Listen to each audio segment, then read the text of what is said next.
우리 신약 성경은 우리가 살고 있는 이 시대를 주로 이미와 아직의 상관관계로 이렇게 설명을 많이 합니다. 그 얘기는 쉽게 말하면 무슨 얘기냐면요, 예수님이 오셔서 사역하시면서 선포하신 말씀 중에 하나가 뭐냐면 이미 너희 안에 하나님의 나라가 임했다라고 했습니다. 임했다, 이 완료형으로 말씀하셨어요. 그러니까 이미 예수님 오심으로 하나님의 나라가 이 땅에 임한 것이에요.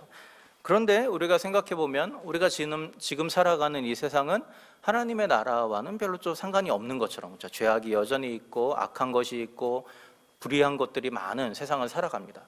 그 이유는 뭐냐면 예수님이 오셔서 하나님의 나라가 임한 것을 선포하셨고, 그때 하나님의 나라가 임하긴 했지만 그 하나님의 나라의 완성은 아직까지 이루어지지 않았다라는 데 있기 때문에 그렇습니다. 하나님 나라의 완성은 예수 그리스도가 다시 오시는 그날 이루어지는 것이죠. 그래서 계시록에 따르면 하늘에서 새 하늘과 새 땅이 이 땅에 임한다라고 되어 있습니다. 그때 하나님의 나라가 이 땅에 온전히 완성돼요. 근데 그 전까지는 이미 임했지만 아직은 완성되지 않은 하나님의 나라를 살아가는 것이 바로 우리의 삶이라는 것을 우리가 성경이 이야기하고 있는 것이죠.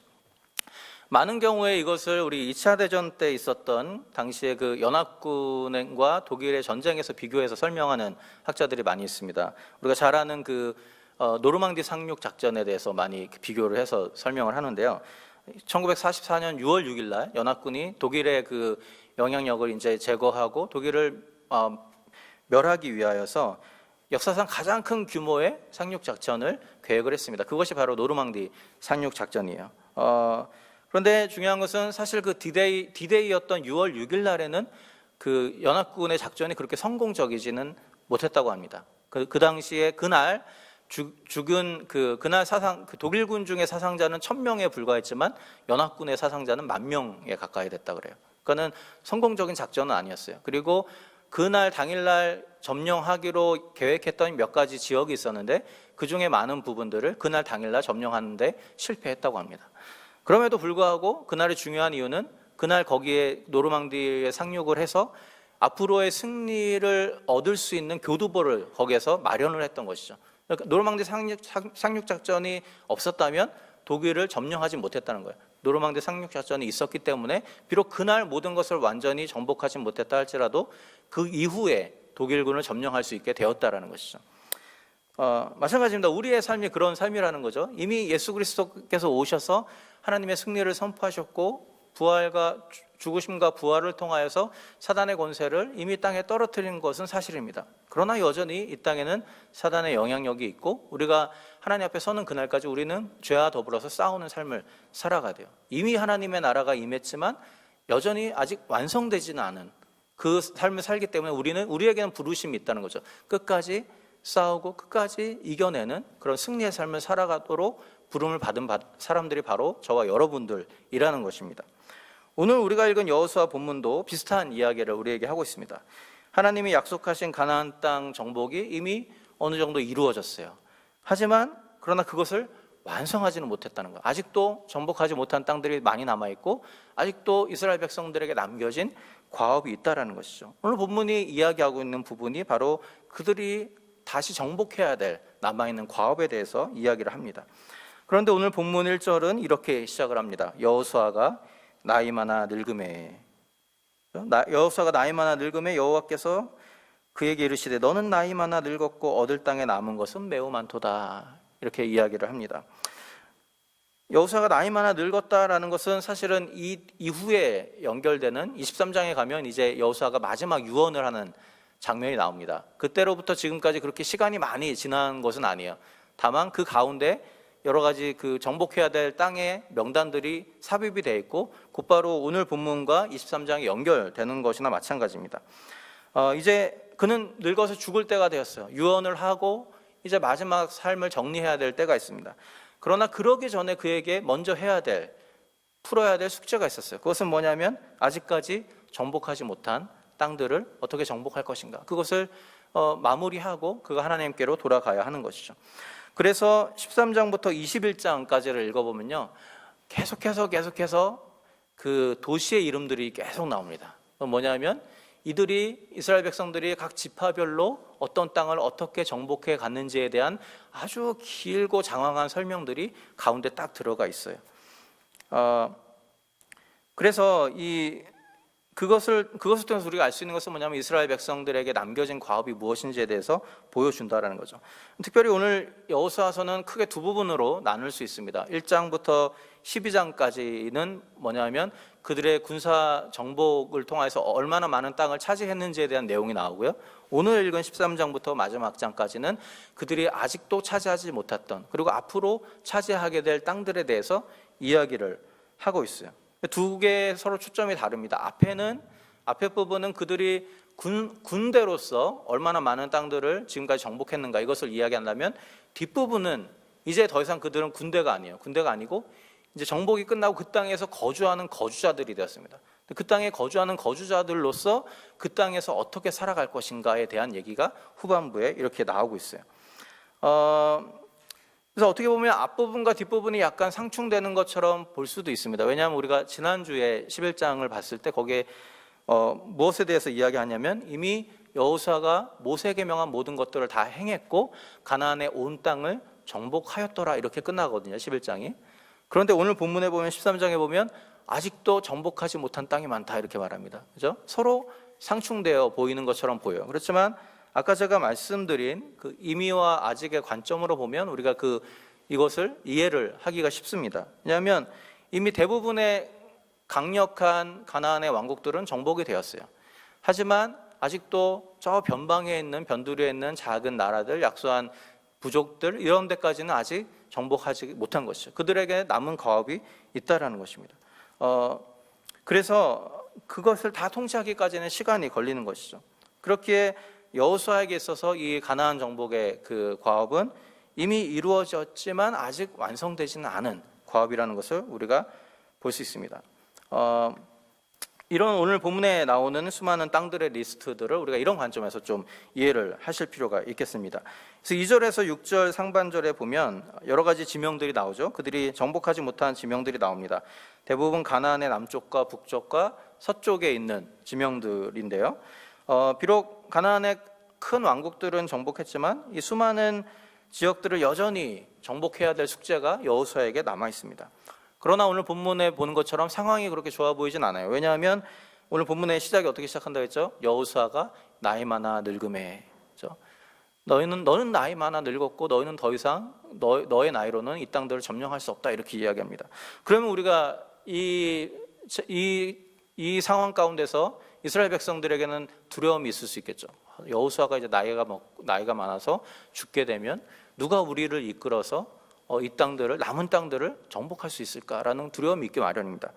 그런데 그런 두려움에 대한 분명한 해답을 하나님이 6절에서 주십니다. 6절에 보면 13장 6절을 한번 같이 읽어볼까요? 6절 뒷부분입니다. 제가 한번 읽어드리겠습니다.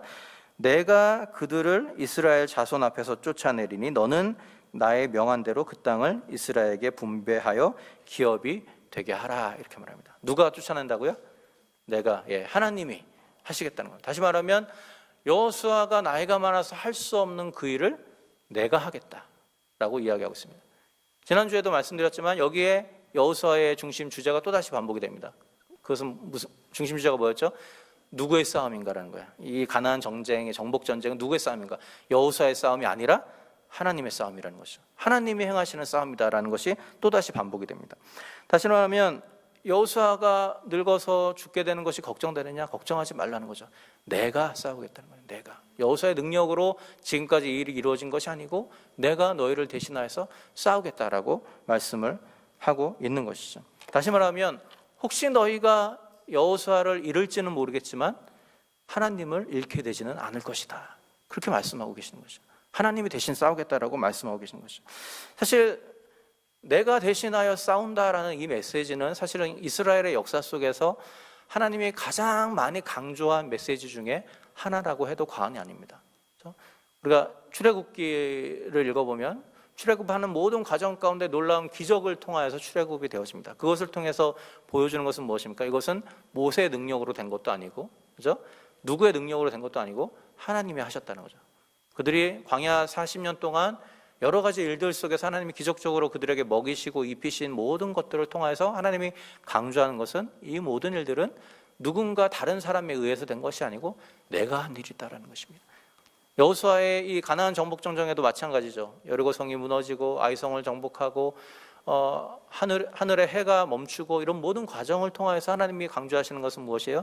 이 싸움은 너희의 싸움이 아니고 나의 싸움이다. 나의 싸움이다. 내가 싸우겠다. 걱정하지 말아라는 거죠.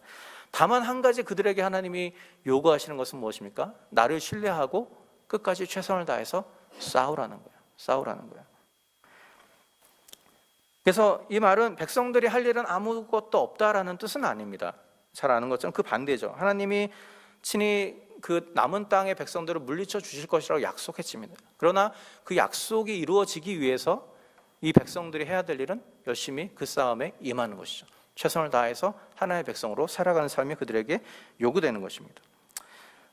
그래서 오늘 본문에 보면 7절에 보면 여호수아에게 명령하시죠. 이 땅을 9지파와 므낫세 반지파에게 나누어 기업이 되게 하라. 나머지 두 지파 반은 저쪽 요단강 저쪽에서 이미 기업을 받았습니다. 기업을 받지 못한 9지파와 므낫세 반지파만 남았는데 그들에게 땅을 분배하라고 이야기를 합니다. 중요한 것은 뭐냐면 여호수아가 땅을 분배한다고 해서 그 땅이 자동적으로 그들의 땅이 되지는 않는다는 거예요. 그렇죠? 거기는 아직도 가나안 사람들이 살고 있고 가나안의 군대가 주둔해 있는 곳들입니다. 가나안 땅의 주민들이 자신들의 터전으로 살아가는 땅이에요. 그것을 분배를 받았다 할지라도 그것을 소유하기 위해서는 그들은 끊임없는 싸움의 삶을 살아가야 되는 거죠. 어쩌면 이전보다 더 어려울 수 있습니다. 그렇죠? 이전에는 모두가 하나가 되어서 한 명의 대상을 상대로 전쟁을 치렀다면 이제는 각자의 지파가 각자 자기가 분배받은 땅을 얻기 위하여서 각자의 싸움을 해야 되는 상황이에요. 이전보다 더 오랜, 또 많은 시간을 통하여서 이루어야 될 과업이라는 것을 우리가 보게 되는 것이죠. 그럼에도 불구하고 그들이 두려워하지 않아도 될 이유는 무엇입니까? 하나님이 약속하셨기 때문에 그 땅의 모든 거민들 내가 쫓아내겠다. 너희는 가기만 하라. 이렇게 말씀하고 있는 것이죠. 여기서 우리가 한 가지 생각해 봐야 될 것은 뭐냐면 땅을 유업으로 준다는 것이 무슨 의미인가라는 것입니다. 물론 그것은 말 그대로 이스라엘이 살아갈 수 있는 터전을 구획을 나눠준다라는 의미인데요. 사실 이것은 당시 고대 근동의 문화와 그런 역사들을 생각해 볼 때 그거보다 좀 더 깊은 의미를 가지고 있다는 것을 우리가 알게 됩니다. 이 특별히 기업으로 받는다, 기업이 되게 하다라는 이 단어의 원래 뜻은 뭐냐면 법정적인 용어입니다. 그래서 말하자면 명의 이전을 뜻하는 단어라고 해요. A의 명의였는데 그 땅이 이제 B의 명의로 명의 이전을 했다라는 법정에서 사용하는 용어였다고 합니다. 중요한 것은 뭐냐면 이 고대 근동 지역에서 모든 땅은 누구의 소유였냐면 왕의 소유였어요. 왕의 소유. 그래서 이 땅을 분배할 수 있는 유일한 사람은 왕이었다는 거예요. 근데 왕이 땅을 누군가에게 분배할 때 그냥 주지 않는다는 거죠. 왕이 땅을 분배할 때 왕이 하는 일은 뭐냐면 내가 이 땅을 분배한 너에게 주는 대신에 너는 나를 섬겨야 된다라는 계약을 체결한다는 것이죠. 그런 의미로 우리가 오늘 본문의 땅의 분배를 이해할 필요가 있습니다. 하나님은 창조주 하나님이십니다. 그래서 이 땅의 모든 땅은 하나님의 것이에요. 그렇죠? 하나님의 것입니다. 그 하나님이 하나님의 백성들에게 땅을 나눠주시는 거예요. 분배하는 거예요. 그 이유가 무엇입니까? 그 땅에서 그저 너희들끼리 잘 먹고 잘 살기 위해서가 아니라는 것이죠. 땅을 주시면서 하나님이 가나안 땅을 주시면서 그들에게 요구하는 것은 무엇이죠? 너희가 그 땅에서 나를 섬기라는 것이죠. 나를 왕으로 섬기고 나를 하나님으로 섬기고 하나님을 경배하는 삶을 살으라라는 명령을 담고 있는 것이죠. 그렇기 때문에 사실 어떤 의미에서 하나님의 관심은 이스라엘 백성들이 많은 땅을 얻는 것 자체에 있지는 않았다는 것을 우리가 보게 됩니다. 하나님의 관심은 그 땅을 얻은 다음에 그들이 어떻게 살 것인가에 하나님의 관심이 더 많이 있었다는 거죠.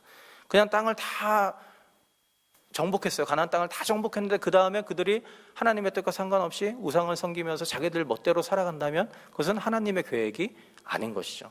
하나님의 계획은 무엇입니까? 그 땅을 주심으로 말미암아 그 땅에서 하나님을 경외하는 하나님의 거룩한 백성들이 세워지는 것이 하나님의 목적이었던 것이죠. 어떻게 보면 그것이 더 어려운 일일 수 있습니다. 총을 들고 싸우는 것은 쉬울 수 있어요. 왜냐하면 우리의 적이 누군지 분명합니다. 그죠? 그 적들과만 싸우면 돼요. 근데 그 다음에 정복한 이후에 그 땅에서 하나님의 말씀을 따라서 살아가는 삶을 살아가려면 우리 누구와 싸워야 되겠습니까? 적들과 싸우는 게 아니고 사실은 죄악된 자기의 본성, 자기 자신과 싸우는 삶이 계속해서 요구되는 것이죠. 안 그러면 넘어지게 됐어요. 안 그러면 실패하게 되는 거죠. 그렇기 때문에 더 어렵고 더 오랜 기간의 시간들이 필요한 것이죠. 결국 그래서 하나님이 땅을 기업으로 주시는 이유는 뭐냐면 그것을 통하여서 하나님이 던지는 메시지는 이것인 것이죠. 정복 자체가 중요한 것이 아니고 정복한 뒤에 너희가 어떤 모습으로 살아갈 것인가, 하나님을 섬기는 모습으로 살아가라라는 것을 우리에게 말씀을 해주고 계신 것입니다. 오늘 본문을 통해서 우리가 두 가지를 좀 적용해 보면 좋겠습니다. 이 수천 년 전에 쓰여졌던 이 구약의 본문을 오늘 우리 삶에 어떻게 적용할 수 있을까? 한 가지는 뭐냐면 오늘 본문을 통해서 우리가 알 수 있는 것은 나의 연약함이 도리어 하나님의 은혜를 체험하는 기회가 된다라는 사실을 오늘 본문을 통해서 우리가 깨닫게 됩니다. 여호수아가 나이가 많았어요. 그렇죠? 나이가 많아서 늙었어요. 더 이상 남은 땅들을 정복할 가능성이 없습니다. 그런데 남은 땅은 너무나 많이 있어요. 근데 그때 하나님의 은혜가 임하시죠. 하나님의 은혜가 어떻게 임합니까? 걱정하지 말라는 거죠. 남아있는 모든 땅들을 내가 내어 쫓아주겠다라는 거죠. 그들이 할 수 없을 때, 여호수아가 할 수 없고 이스라엘 백성들이 더 이상 하지 못하는 그 순간에 하나님이 개입하셔요. 그들의 약함이 도리어 하나님의 강함으로 변화되는 놀라운 일들을 우리가 본문을 통해서 보게 되는 것이죠. 그래서 바울도 마찬가지로 고린도후서에서 자랑하면서 뭐라고 자랑하죠? 내가 자랑할진대 나의 약함을 자랑하겠다라고 합니다. 나의 약함을 자랑하겠다. 바울이 왜 그렇게 이야기했습니까? 바울은 사도였지만 사도로 인정을 받지 못했던 사도 중에 하나였습니다. 왜 그렇습니까? 사도라는 것은 원래 예수님을 만나고 예수님의 가르침을 들은 사람이 사도예요. 근데 바울은 살아생전에 한 번도 예수님의 가르침을 제대로 직접 들은 적이 없는 사람이에요. 다만 예수님의 부활한 예수님을 그냥 만났을 뿐이죠. 그러니까 많은 사람들이 그를 사도로 인정하지 않았어요. 네가 무슨 권한으로 이런 가르침을 하느냐, 이렇게 많이들 공격을 했던 거죠. 그때 자기의 사도직을 변호하면서 바울이 강조했던 것은 뭐냐면 내가 잘났다, 내가 많은 것을 가졌다, 이것을 강조하지 않았어요. 그가 강조하는 것은 무엇입니까? 그가 얼마나 주의 복음을 위해서 고난을 당했는지에 대해서 그가 강조합니다. 그가 여러 번 죽을 뻔하고 여러 번 옥에 갇히고 3번 태장으로 맞고 1번 돌로 맞고 3번 파산하고 여러 번 헐벗고 굶주렸던 것을 자랑합니다. 왜 그가 자신의 약한 것을 자랑합니까? 그렇게 연약한, 그렇게 별 볼일 없는 자기 가운데 일하신 하나님의 은혜를 높이기 위해서 자신의 약함을 자랑하는 것이죠. 그가 낮아지기로 결정했을 때 하나님이 그의 삶을 사용하셔서 놀라운 사람으로, 놀라운 능력으로 사용하셨다는 것이죠. 그럼 마찬가지입니다. 오늘 우리 각자에게 연약함이 있을 수 있습니다. 우리의 건강에 문제가 있을 수 있고 재정적인 문제가 있을 수 있고 우리 자녀들의 여러 가지 문제들이 있을 수 있어요. 그것으로 우리가 고민할 수 있고 아파할 수 있습니다. 그러나 그때 우리가 한 가지 고백해야 될 것은 뭐냐면 그런 약함과 부족함이 하나님의 능력을 경험하는 통로가 된다는 것이죠. 내가 할 수 있을 때 하나님은 그냥 나 혼자 하도록 내버려 두세요. 좀 혼자서 잘하는데 내가 할 수 없을 그때, 나의 힘으로 아무것도 할 수 없는 그때에 비로소 하나님이 우리 삶 가운데 개입하시는 거죠. 하나님이 대신 하시는 겁니다. 그렇기 때문에 연약하고 부족하고 아파하는 모든 고통들은 오히려 우리 가운데 하나님의 놀라운 은혜를 경험할 수 있는 기회가 된다는 것을 오늘 본문을 통해서 우리가 배우게 되는 것이죠. 또 한 가지 오늘 우리가 생각할 것은 뭐냐면 이스라엘에게 나눠주신 기업이 그 가나안 땅이었다면 오늘 하나님이 우리에게 나눠주신 기업은 무엇인가? 그것을 한번 생각해 볼 필요가 있습니다. 이것을 우리가 이해할 때 가장 잘못된, 가장 바람직하지 못한 해석 방법은 뭐냐면 이런 겁니다. 구약 성경을 문자 그대로 받아가지고요, 하나님이 이스라엘에게 가나안 땅을 주기로 약속하셨으니까 오늘날에도 이스라엘이 팔레스타인 땅을 점령하는 것이 하나님의 뜻이다, 이렇게 해석하면 그게 가장 바람직하지 않은 해석일 수 있습니다. 왜냐하면 그건요, 구약에서 신약을 건너뛰고 그냥 구약에서 21세기로 그냥 건너뛰어 버린 거예요. 그게 맞으려면 신약의 텍스트가 구약을 어떻게 해석하는지를 우리가 이해할 필요가 있어요. 신약에 보면 구약에서 가장 중요한 건 정말 땅입니다. 땅. 잃어버린, 땅이 없는 백성에게 땅을 주시는 하나님에 대한 내용이 구약의 전체적인 핵심 주제 중에 하나라는 것을 우리가 알 수 있어요. 그렇죠? 가나안 땅을 빼앗겼잖아요. 아브라함이 가나안 땅에서 유리하다가 그 땅을 다시 되찾죠. 그리고 다시 돌아온 백성들이 그 땅에서 살아갑니다. 그것이 구약의 전체 주제예요. 근데 중요한 것은 신약에서는 더 이상 그 피지컬한, 그 물리적인 땅 자체에 대한 내용이 많이 나오지 않아요. 거의 나오지 않습니다. 신약이 강조하는 것은 무엇입니까? 어떤 가나안 땅, 팔레스타인 땅이 아니라 예수 그리스도를 믿어 하나님의 자녀가 된 모든 땅에서부터 온 하나님의 백성들이 강조가 됩니다. 하나님의 백성들. 더 이상 강조점이 어떤 일부 지역에 있는 것이 아니라 온 땅에 흩어진 하나님의 백성에 대한 강조점이 있다는 것을 우리가 보게 돼요. 그래서 신약 성경에서 유일하게 그 가나안 땅, 약속의 땅에 대해서 언급하는 부분이 히브리서에 나옵니다. 히브리서에 나오는데 히브리서 그걸 어떻게 해석하냐 하면 그 땅을 우리가 정말로 생각하는 그 가나안 땅, 팔레스타인 땅으로 이야기하는 것이 아니고요, 하늘에 있는 본향으로 해석을 합니다. 하늘에 있는 본향. 그래서 우리가 앞으로 가게 될 새 하늘과 새 땅으로 재해석을 해요. 그 말은 무엇입니까? 신약 성경의 중요한 관심은 이젠 더 이상 이 땅에서 우리가 있는 어떤 지역에 있는 것이 아니라는 거예요. 우리가 함께 마지막에 경험하게 될 하나님의 나라, 하나님의 통치, 그것이 신약 성경의 관심이라는 거죠. 마찬가지입니다. 그렇기 때문에 오늘 이스라엘에게 하나님이 가나안 땅을 유업으로 주셨다면 우리에게 주실 유업은 무엇입니까? 그것은 어떤 땅이 아니고 우리가 눈에 보이는 땅이 아니고 하나님의 나라, 하나님의 통치라는 것을 우리가 알 수 있어요. 성경에서 하나님의 나라의 개념은 장소의 개념이 아니고 통치의 개념입니다. 그래서 예를 들면 이런 거예요. 하나님이 통치하시는 곳은 하나님의 나라가 된 거죠. 하나님이 아직 하나님의 통치가 완벽히 임하지 않은 것은 아직 하나님의 나라에 편입된 것이 아니라는 거죠. 이것이 왜 중요하냐면요, 우리 삶에도 동일한 일이 일어날 수 있기 때문에 그렇습니다. 우리는 예수 그리스도를 믿음으로 말미암아 하나님의 백성이 되었어요. 그래서 우리는 하나님의 통치를 받는 사람들입니다. 그렇죠? 우리는 하나님 나라의 백성들이고 하나님 나라의 일부예요. 근데 중요한 것은 뭐냐면 우리가 아무리 하나님의 나라의 백성이라 할지라도 우리 삶의 모든 영역 가운데 하나님의 통치가 완전히 임하지는 못했을 수 있다는 거죠. 예를 들면 이런 겁니다. 예를 들어서 우리가 자녀를 양육할 때 우리가 아무리 그리스도인이라 할지라도 자녀를 양육하는 일에 있어서만큼은 우리가 성경적인 원리로 양육하지 않을 수도 있어요. 그러지 못했을 수도 있습니다. 그죠? 그러면 적어도 자녀를 양육하는 그 영역에 있어서만큼은 아직 하나님의 통치가 우리 가운데 임하지 못한 거예요. 그때 우리가 할 일은 무엇입니까? 그것에 대해서 우리가 인식하고 우리가 하나님의 통치가 우리의 자녀의, 우리의 가정의 영역에도 임할 수 있도록 우리가 잘못된 부분들을 고치고 또 그들을 하나님의 마음으로 품고 섬기는 그런 모습이 회복돼야 돼요. 그렇게 할 때 우리 삶의 가정이라는 영역에, 자녀 양육이라는 영역에 하나님의 통치가 임하는 것입니다. 마찬가지입니다. 우리가 사업을 합니다. 우리가 사업을 하고 직장 생활을 할 때 우리가 아무리 그리스도인이라 할지라도 우리가 사업과 직장에 있어서만큼은 하나님의 가치관대로 그 사업을 운영하지 못했을 수도 있어요. 그러지 못할 수도 있습니다. 그러면 그것은 무슨 의미냐면 내가 하나님의 백성이라 할지라도 그 사업의 영역에 있어서만큼은 아직 하나님의 통치가 완전히 임하지 못했다라는 것을 의미한다는 거죠. 그때 그것을 우리가 인식했다면 우리가 할 일은 무엇입니까? 우리가 사업의 돈을 관리할 때, 직원들을 대할 때 그 모든 일 가운데 우리가 성경적인 가치관으로 그 일을 하기 위해서 노력하고 애쓰는 우리의 변화들이 필요하다는 거죠. 그렇게 할 때 우리 사업의 영역에서도 하나님의 통치가 임하는 것입니다. 교회도 마찬가지입니다. 교회는 하나님을 예배하는 곳이지만 그 교회라는 공동체가 그 교회를 운영하고 이끌어가는 모든 과정 속에서 성경적인 가치관대로 이끌어가지지 않는다면 그 교회도 여전히 아직 하나님의 통치가 완전히 임한 곳은 아니라고 할 수밖에 없어요. 그렇기 때문에 그것을 우리가 이해하고 인지했을 때 우리가 할 일은 무엇입니까? 우리가 잘못된 점들을 고치고, 그죠? 비판할 것들은 비판하고, 변화시킬 것들은 변화시켜서 우리가 속한 교회가 또 이 땅에 있는 모든 교회들이 하나님의 다스리심이 있는, 하나님의 통치가 임하는 교회로 바꾸어 나갈 책임과 의무가 우리 가운데 있다라는 것이죠.